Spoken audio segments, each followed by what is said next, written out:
রানীগঞ্জের পর এবার কুলটির শাকতরিয়া গৃহস্থ বাড়ির বারান্দায় নামলো ধস। মঙ্গলবার সন্ধ্যায় আসানসোলে কুলটির রক্তা উত্তরপাড়ার নামলো বিরাট ধস। জানা গিয়েছে পুর নিগমের 103 নম্বর ওয়ার্ড তথা কুলটির শাকতরিয়ার রক্তা উত্তরপাড়ায় এই ঘটনাটি ঘটে।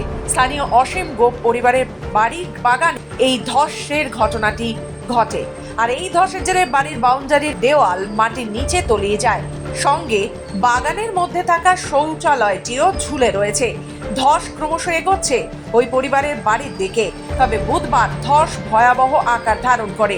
ঘটনায় এলাকায় ছড়িয়েছে চাঞ্চল্য, যার জেরে পরিবারের সদস্য অসীম গোপ জানিয়েছেন ধস ক্রমশ গভীর ও আয়তনে বেড়েই চলেছে। বাড়ছে ধসটা, আমরা এখন খুব আতঙ্কে আছি।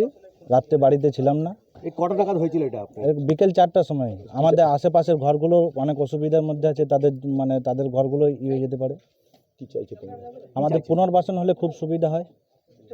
কৃষি এলাকা আধিকারিকরা এসেছিল না, এখন ওটা কেউ আসে না। আমার পরে এখানে আমরা 17 জন মেম্বার, আর আশেপাশে আরও ঘরগুলো আছে, সেখানে প্রায় 400। এলাকাবাসীদের অভিযোগ, পুরনো আমলে এই এলাকায় কয়লা খনি ছিল। সেই কয়লা খনি থেকে কয়লা উত্তোলনের পর ঠিকমতো বালি ভরাট করা হয়নি বলে এই ধস নেমেছে। তবে খবর পেয়ে ঘটনাস্থলে শাকতরিয়া ফাঁড়ির পুলিশ পৌঁছায়। বুধবার পুনর্বাসনের দাবিতে শাকতরিয়া ইসিএল এর সদর দপ্তরের সামনে পথ অবরোধ করে বিক্ষোভ দেখায় এলাকাবাসীরা।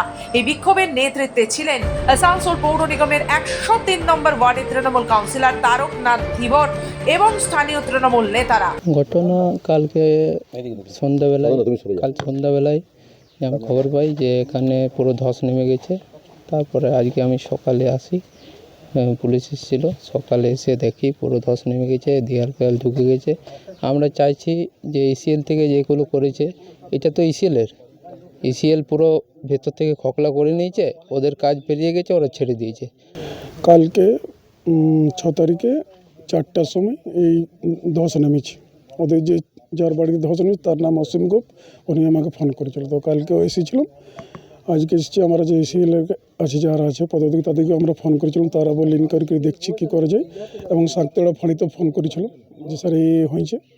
তো আমরা গ্রামের লোককে নিয়ে দেখলাম যে কি করা যায়, যে এর বাড়িটা ধস নেমেছে তার কিছু যদি কোনো বিকল্প পাওয়া যায়, যাতে ক্ষতি হয়েছে। তো সেই জন্য ইসিএলের অধিকর্তার কাছে আমরা টাইম দিচ্ছি 11টার সময়, ওখানে যাব। তারপরে যা ম্যানেজমেন্ট যা আমাদেরকে ডিসিশন সে করবো। তবে বেশ কিছুক্ষণ অবরোধ চলার পর এক প্রতিনিধি দল ইসিএল আধিকারিকের সঙ্গে দেখা করেন এবং পুনর্বাসনের দাবি জানিয়েছেন। আসানসোল থেকে রাহুল পাসওয়ানের রিপোর্ট, খবর বাংলা।